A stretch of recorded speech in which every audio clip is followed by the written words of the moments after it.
सिर्फ उन लोगों का विकास जो उन्हें वोट देते हैं। कांग्रेस किस कदर हिंदू मुसलमान करती रहती है और मैं लगातार इसको एक्सपोज करता हूं। और जब मैं इनकी ये सारी बेईमानी बाहर लाता हूं तो इनको जो इकोसिस्टम है वो चिल्लाने लगता है, बोले मोदी हिंदू मुसलमान लाए। अरे मोदी तो ये जो हिंदू मुसलमान के नाम पर देश को तोड़ने वाले लोग हैं ना, उनका कच्चा चिट्ठा खोल रहा है।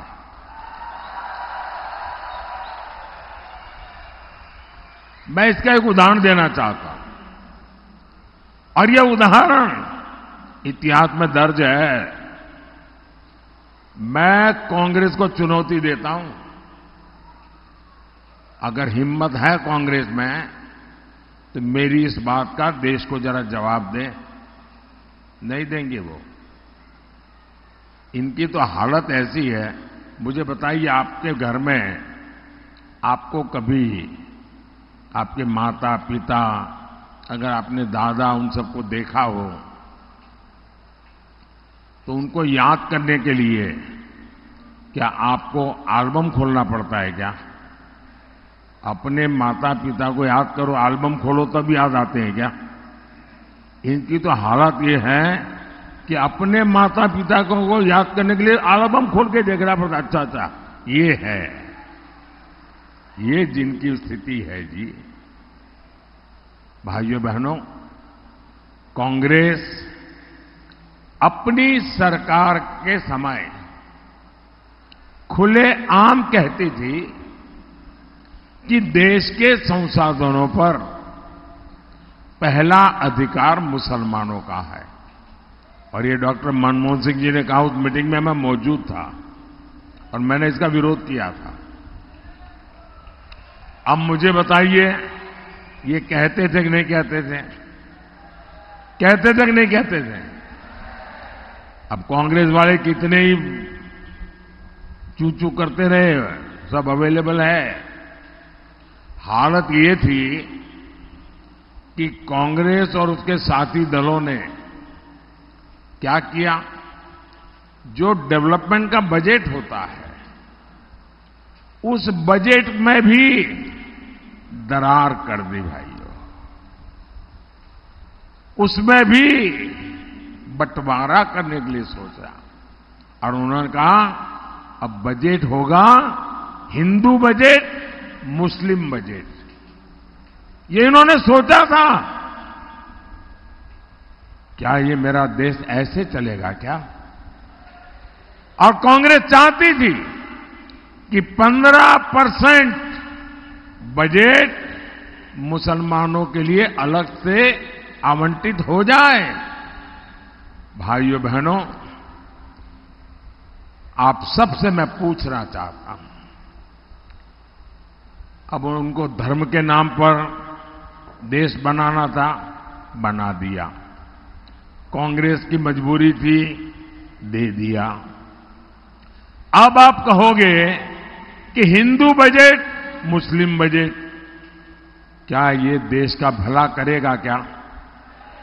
जरा हाथ ऊपर करके पूरी ताकत से बताओ कि मेरी बात समझते हो तो। क्या इस देश का बजट हिंदू बजट, मुस्लिम बजट ऐसा हो सकता है क्या? हिंदू के लिए इतना, मुसलमान के लिए इतना हो सकता है क्या? ये पाप कांग्रेस पार्टी कर रही थी। और मुझे याद है, तब मैं गुजरात का मुख्यमंत्री था, मैंने इसका सबसे पहले विरोध किया था।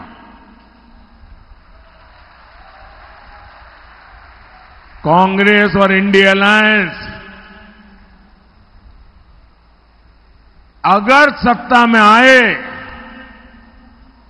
तो ये ही करने वाले हैं। क्या हमें देश को एक रखना है कि नहीं है?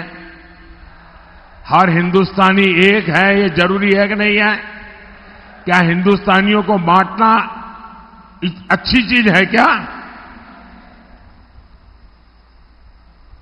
मैं आपसे फिर एक बार पूछता हूं, क्या ऐसे लोगों को सिर्फ यहां नहीं, पूरे महाराष्ट्र में एक भी सीट जीतनी देनी चाहिए क्या? एक भी पोलिंग बूथ पे उनका नंबर लगना चाहिए क्या? और मैं महाराष्ट्र के लोगों को बधाई देता हूं, पहले 4 चरण में उन्होंने ये इंडी अगाड़ी को चारों कोने चित्त कर दिया है। साथियों, आज भी इंडी अगाड़ी और कांग्रेस के शहजादे तुष्टीकरण का वही पुराना खेल खेल रहे हैं। इन लोगों की नजर अब एससी, एसटी, ओबीसी के आरक्षण पर है और उन्होंने प्रयोग शुरू कर दिया है। कर्नाटका ये उनकी लेबोरेटरी बनाई है। कर्नाटका में उन्होंने क्या किया, सरकार में आने के बाद रातों रात कर्नाटका में जितने मुसलमान थे, रातों रात एक हुक्म निकाला कि सारे मुसलमान ओबीसी है। रातों रात सब मुसलमान को ओबीसी बना दिया और ओबीसी का आरक्षण का जो कोटा था उसकी बहुत बड़ी लूट उन्होंने उनको दे दी, टुकड़े कर दिए। और आरक्षण की यही लूट कांग्रेस पार्टी पूरे देश में करना चाहती है। आप मुझे बताइए, ये एससी, एसटी, ओबीसी का आरक्षण के टुकड़े करके वो किसको देंगे? किसको देंगे? वही खेल करेंगे कि मुसलमान वोट देता है, मुसलमान को दो। जिनसे ये वोट जिहाद करवाने की बात कर रहे हैं, आप मुझे बताइए, आपने महाराष्ट्र में इंडी अगाड़ी में एक भी व्यक्ति ने, एक भी नेता ने इसका विरोध करते किसी को सुना है क्या? चुप बैठ गए। और मोदी सब जगह पे बोलता है तो कहते हैं मोदी हिंदू मुसलमान कर रहा है। मोदी हिंदू मुसलमान नहीं कर रहा है, मोदी उनके हिंदू मुसलमान का जो खेल है देश की जनता के सामने उसको खुला कर रहा है। और मुझे बताइए, एक कर्तव्य मुझे करना चाहिए कि नहीं करना चाहिए? क्या मुझे चुप रहना चाहिए? क्या मेरी छवि के लिए मुझे देश को तोड़ने देना चाहिए क्या? मेरे लिए मेरी छवि से ज्यादा मेरे हिंदुस्तान की एकता मेरे लिए प्राथमिकता है। भाइयों बहनों, कदम कदम पर देश को बांटने की सोचने वाले क्या आपके वोट के हकदार है क्या? आपके वोट के हकदार है क्या? साथियों, इंडी अलायंस के लोग जब तक सत्ता में थे, इन्होंने देश कैसे चलाया था? देश के भीतर बाजार सुरक्षित नहीं थे, सिनेमा हॉल सुरक्षित नहीं थे, होटल हो, रेस्टोरेंट हो, रेलवे स्टेशन हो, कुछ भी सुरक्षित नहीं था। और जो आज फर्स्ट टाइम वोटर होंगे ना, उनको तो ऐसी कोई चीज का पता ही नहीं होगा, क्योंकि उस उम्र में उनकी उम्र 5 साल, 7 साल, 8 साल रही होगी। उनको बताना जरा अपने 18, 20, 22, 25 साल के बच्चों को कि कांग्रेस के जमाने में अनाउंसमेंट होता था, कोई लावारिस चीज दिखाई दे तो छूना मत। रेलवे स्टेशन पर, एयरपोर्ट पर, बस लावारिस चीज दिखाई दे, कहीं लावारिस टिफिन दिखाई दे तो दूर रहना पुलिस को बताना, कहीं लावारिस बैग दिखाई दे तो दूर रहना पुलिस को बताना, कहीं लावारिस कुकर दिखाई दे दूर रहना, बम होगा। ये लावारिस वाले बम फूटते थे। भाइयों बहनों, 2014 के बाद आपके कान पर लावारिस से दूर रहो ऐसा आया क्या? ये खेल करने वाले लावारिस हो गए कि नहीं हो गए? साथियों, 10 साल पहले आए दिन बम धमाके होते थे कि नहीं होते थे? अगर आपको याद हो तो बताइए, नहीं है तो मत बताना। बम धमाके होते थे? जरा हाथ ऊपर करके बताइए, बम धमाके होते थे?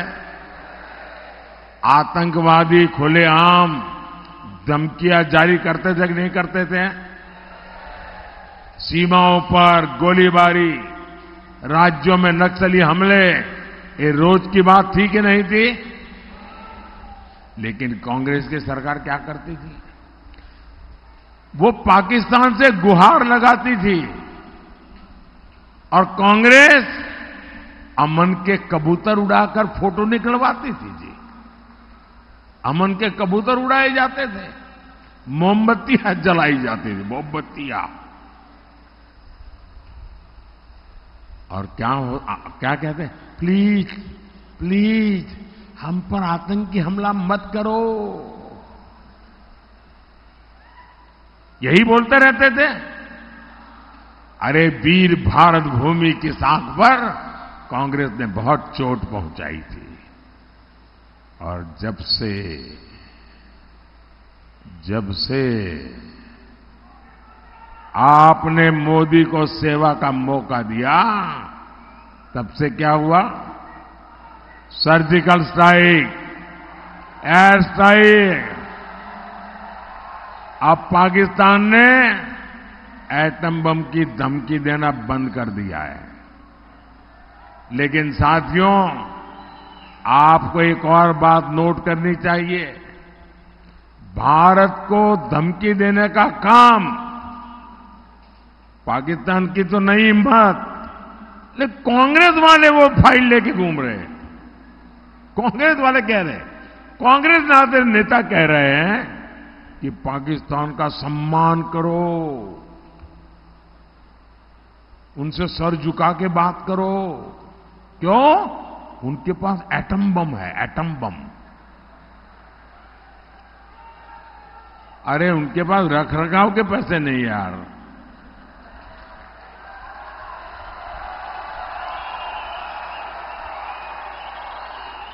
कोई मुझे बताए, जब कांग्रेस सरकार में होती है, कांग्रेस जब सरकार में होती है तो धमकी पाकिस्तान देता है, और कांग्रेस बाहर है तो पाकिस्तान की ओर से वो खुद धमकी दे रहे हैं।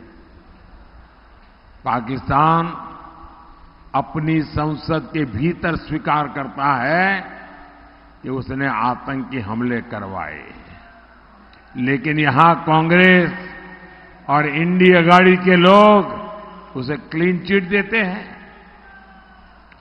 कोई जरा बताइए ऐसा क्यों है? इंडिया अघाड़ी वाले पाकिस्तान की तरफ से बैटिंग क्यों कर रहे हैं?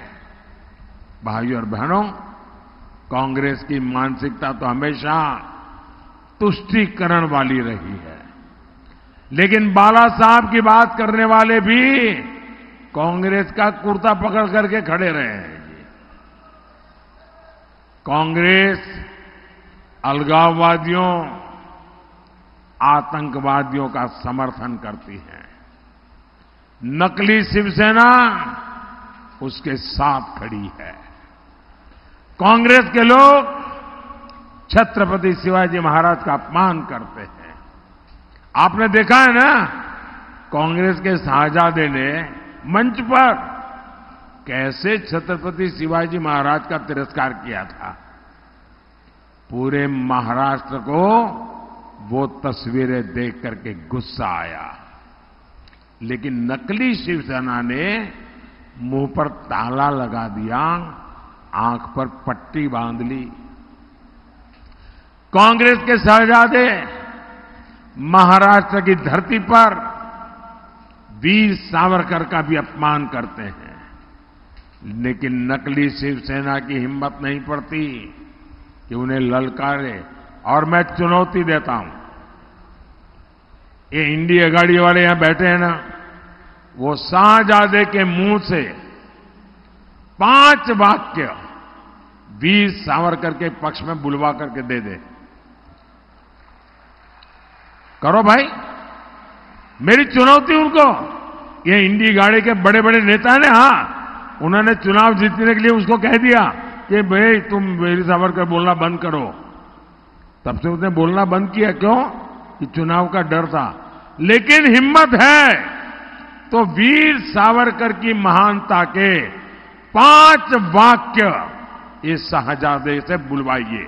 मेरी इन नकली शिवसेना से चुनौती है, ये नकली एनसीपी से ये चुनौती है। क्या वीर सावरकर के लिए 2 अच्छे शब्द बोल नहीं सकते आप? इंडिया गाड़ी की सरकार में याकूब मेमन की कब्र संवारी जाती है और इंडिया गाड़ी में राम मंदिर के निमंत्रण को ठुकरा दिया जाता है। राम मंदिर के लिए आए दिन अपमानजनक भाषा बोली जाती है। मैं जरा महाराष्ट्र के लोगों से पूछना चाहता हूं, क्या आपको ये स्वीकार है? आपको ऐसे पाप स्वीकार है? क्या आप इंडिया गाड़ी वालों को इस बार इस चुनाव में सजा देंगे कि नहीं देंगे? ऐसी सजा दीजिए, ऐसी सजा दीजिए कि ऐसा पाप करने की हिम्मत न रहे। साथियों, और अभी शिंदे जी बता के गए कि 93 के बम ब्लास्ट के गुनहगार नकली शिवसेना के लिए प्रचार कर रहे हैं। बताओ, इससे बड़ा दुर्भाग्य क्या होगा? साथियों, 20 मई को आपको सशक्त और विकसित भारत के लिए वोट देना है। 20 मई को आपको तुष्टीकरण के खिलाफ वोट देना है। कल्याण से एनडीए प्रत्याशी भाई श्रीकांत शिंदे जी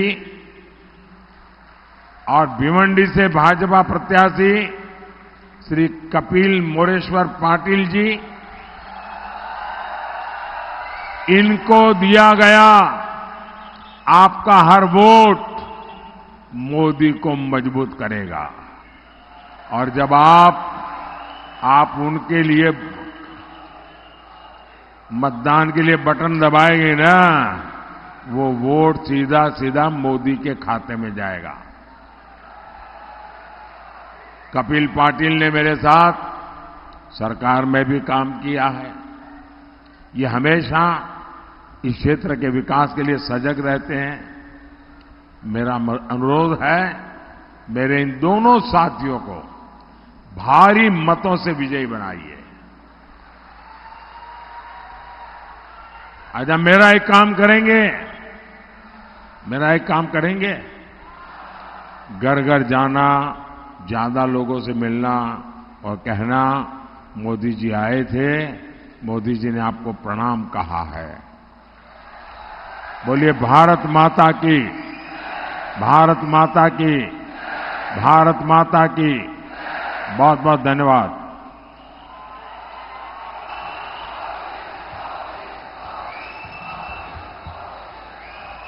आपका संबोधन सौगात के रूप में बरकरार रहेगा। ये पूंजी हमारे लिए प्रेरणा का स्रोत है, हमारे आत्मविश्वास को अधिक बल देती है। मैं हृदय की गहराइयों से कल्याण भिवंडी वासियों की ओर से आभार प्रकट करती हूं। महायुति का निर्धार अब की बार